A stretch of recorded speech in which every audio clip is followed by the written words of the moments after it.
उपाध्यक्ष म्हणून काम करतो, मला लाज नाही वाटत, पण त्याचबरोबर मी या समाजाचं सुद्धा काम करतो आणि या समाजाचं काम करत असताना मी सगळ्या पक्षातल्या लोकांना या ठिकाणी निमंत्रित केलं, अगदी मानानं सन्मानानं, आणि हे व्यासपीठ पक्षातीत असावं, फक्त समाजाचं आणि समाजाचंच असावं आणि या ठिकाणी मार्गदर्शन फक्त समाजाच्या करता असावी, राजकारणासाठी नसावं, ही भूमिका होती.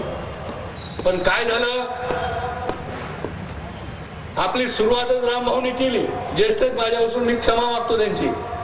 त्यांनी जी बाळासाहेब ठाकरे पासून सुरुवात केली की शेणीची सभा वाटायला लागली आम्हाला.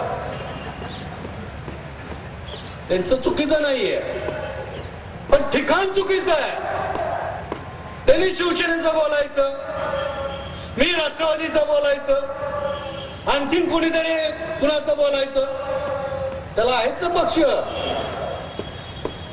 त्या पक्षामुळं गटातटामुळं आपल्या सगळ्याची वाट लागली, सगळी भाजरायला बसली, आपल्याला सगळ्यांची वाट लागली आहे. हे जोपर्यंत आपण संपवत नाही तोपर्यंत आपला विकास होत नाही. राज्यव्यापी शिक्षण परिषद घेतली. आपल्याला आश्चर्य वाटेल, पत्रकारांना बांधवांना सुद्धा मी सांगेल, मराठा समाजातले ग्रॅज्युएट पोरं फक्त 7 ते 8% होता. 7 ते 8% फक्त समाजाची पोरं ग्रॅज्युएट होतात, त्याच्याकडे पोस्ट ग्रॅज्युएट तर सोडूनच. आणि म्हणून मी या समाजाचं जेव्हा समर्थन करतो तेव्हा दुसऱ्या समाजाला कधी दोष देत नाही. उलट चित्पान समाजानं त्या ठिकाणी अधिवेशन घेतलं, 1000 कोटी रुपये जमा केले, मला त्यांचा अभिमान वाटतो. मागासवर्गीयांचे काही अधिकारी एकत्र झाले, आमचे गायकवाड असतील, खोब्रागडे असतील किंवा अन्य कोणी असतील, सगळे लोक एकत्र झाले, त्यांनी पैसे जमा केले, 100-200 कोटी, एक संघटना काढली आणि त्यांनी स्वतः खर्च करून, वेळ काढून आपल्या समाजातले मुलं IAS, IPS, UPSC मध्ये, IFS मध्ये जावेत, पास व्हावेत, पण 2-2 महिने सुट्ट्या काढतात आणि त्यांना ट्रेनिंग देतात.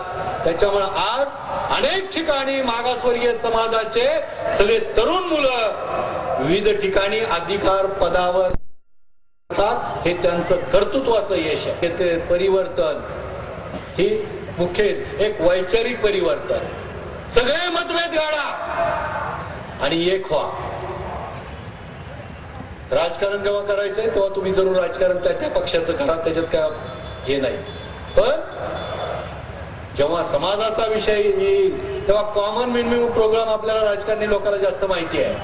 कॉमन मिनिमम प्रोग्राम तसा एका व्यासपीठावर येऊन समाजाची आपली पूर्वीची परंपरा, छत्रपती शिवाजी महाराज त्याच्या अगोदरपासून ते आतापर्यंतची परंपरा, आजची परिस्थिती आणि उद्याचं जग कुठं चाललेलं आहे, उद्याचं विज्ञान युग, नवीन टेक्नॉलॉजी, ह्याचं मध्ये आपण कशा पद्धतीनं पुढं त्या वेगानं जाणार आहोत, त्याच्यामध्ये आपण कसे असणार आहोत, याच्यासाठी आपण अजेंडा ठरवला पाहिजे. त्याच्याकरता वैचारिक परिवर्तन असणं हे नितांत गरजेचं आहे.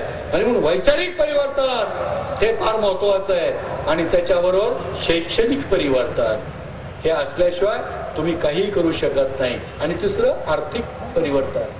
पैसा हा तुम्हाला पाहिजेच पाहिजे, काही करा, फक्त चोऱ्या, बाकी डाके डोळे असे सगळे सोडून काही करा. पण असा मराठा हा गुणवाचक शब्द आहे आणि म्हणून हा जरा मराठा आणि कुणबी हे दोन्ही एकच आहेत, वेगळे नाहीत. आणि मग ही समजण्यामध्ये शासनाने जे चुका केलेल्या त्याचे जे परिणाम अनेक पोरं सगळ्या ठिकाणी भोगतायत ते दूर करणं अत्यंत गरजेचं आहे. आणि म्हणून मराठा आणि कुणबी हे एकच आहे, हे शासनानं लवकर जाहीर केलं पाहिजे. ते चूक दुरुस्त केली पाहिजे कोणत्याही परिस्थितीमध्ये.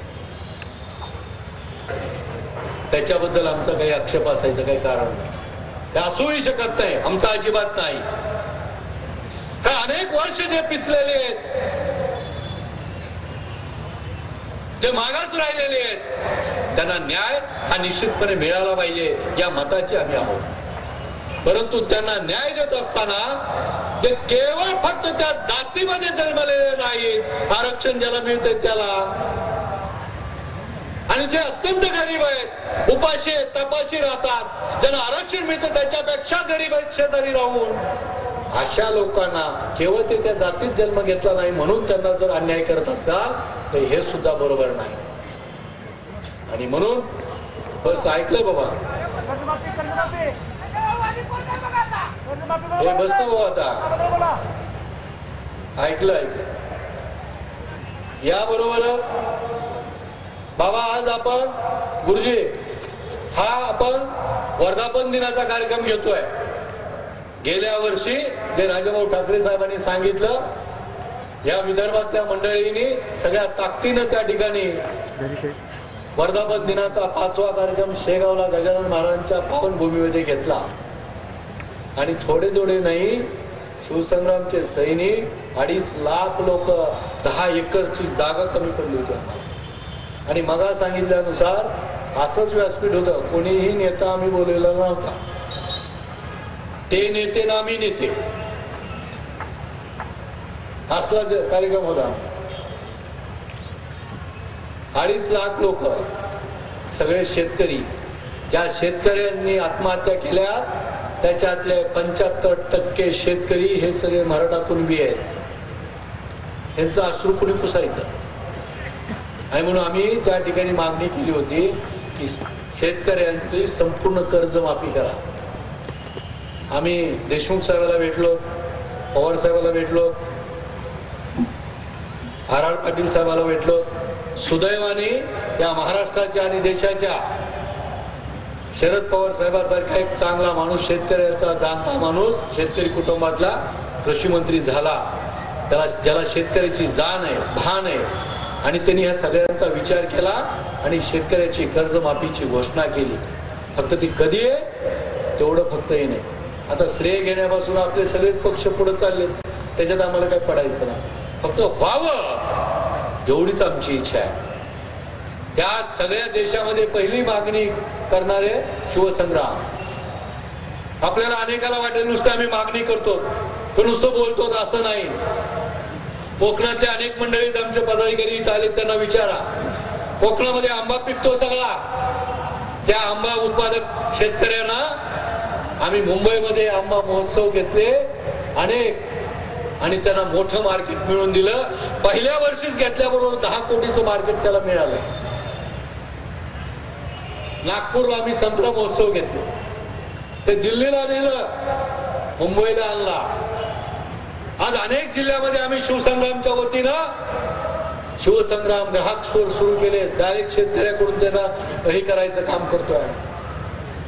अनेक ठिकाणी भरत्या होतात, त्या कशा होतात त्याच्यावर मी बोलत नाही, पण त्याच्या अगोदर प्रशिक्षण मिळावं म्हणून भरतीपूर्व प्रशिक्षण आंतरराष्ट्रीय पातळीवरचं स्मारक अरबी समुद्रामध्ये गिरगाव चौपाटीवर व्हावं आणि चिपला 9+1 याची परवानगी द्यावी. या 5 मुद्द्यासाठी आम्ही इथून गेल्याच्या बरोबर बाबासाहेब आपली मदत घेऊन, मुख्यमंत्री असतील, पवार साहेब असतील, आर पाटील असतील, या सगळ्यांना आम्ही भेट घेऊन, शिष्टमंडळ घेऊन त्यांना चर्चा करणार. आमचं या सगळ्या वतीनं मागणी त्या ठिकाणी आम्ही करणार आहे, सांगणार आहे, काय होतंय बघणार आहे. नाही तर आमचं निश्चितपणाने ठरलेलं आहे. तुमचं 10 तारखेपासून अधिवेशन आहे. त्या 10 तारखेपर्यंत आपण तुम्ही सगळ्या आमदाराला सांगा की तिथं प्रश्न उपस्थित करा. नाहीतर आम्ही 4 मार्चला शिवसंग्रामच्या वतीनं जिल्हाधिकारी कार्यालयावर आणि प्रत्येक आमदाराच्या घरावर धरणं आंदोलन करून त्यांना हे निवेदन देऊन त्यांना या ठिकाणी विधानसभेमध्ये प्रश्न हे सगळे मांडायला सांगण्याचं आम्ही साकडं घालणार आहे सगळ्या आमदारांच्या घरासमोर. आणि तिथून जर नाही सुटले 8 दिवसाची वेळ बघायची, 10 तारखांनी एक पुढचा आठवडा जाऊन द्यायचा आणि 17 मार्चला चलो विधान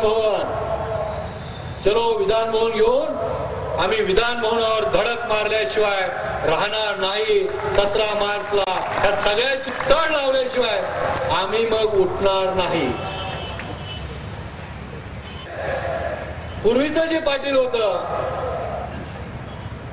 जे पाटील गावामधला प्रत्येक घरातला माणूस, प्रत्येक आळीतला माणूस जेवल्याशिवाय स्वतः जेवत नव्हता, एवढी काळजी घ्यायची. एक प्रमुख म्हणून, जसा कुटुंबाचा प्रमुख माणूस जसा काळजी घेतो तशा पद्धतीची काळजी तो माणूस घ्यायचा.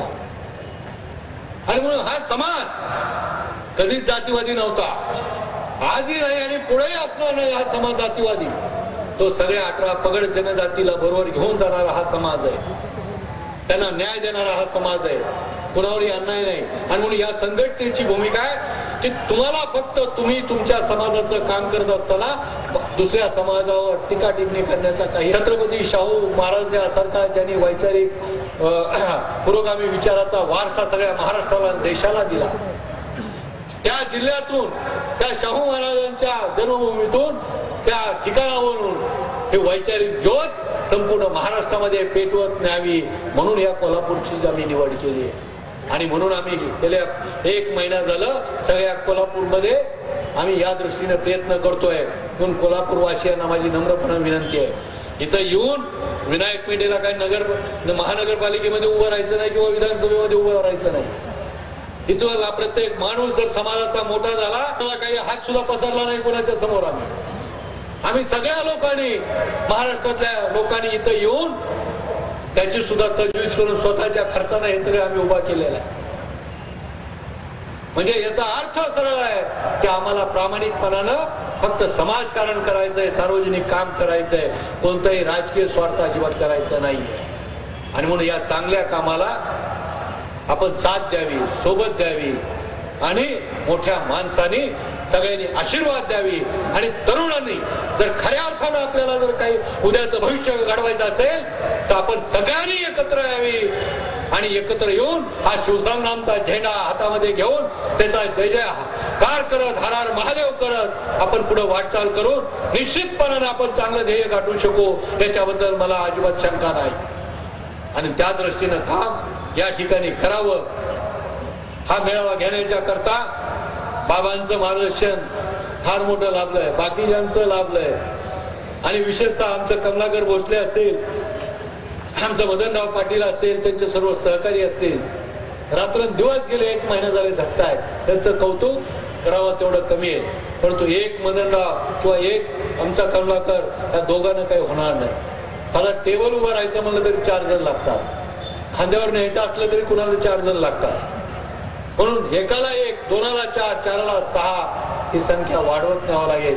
समाजासाठी, राजकारणासाठी तर सगळेच करतात, पण समाजासाठी काम कर. तुम्ही चांगलं काम जर केलं, समाजासाठी काम केलं, सार्वजनिक हितासाठी जर काम केलं तर निश्चितपणे समाज तुमची अनेक वर्ष दखल घेतल्याशिवाय राहणार नाही. आणि म्हणून आम्हाला काय पद असलं काय नसलं काय आम्ही त्याची कधी काळजी केलेली नाही आणि करणारही नाहीये.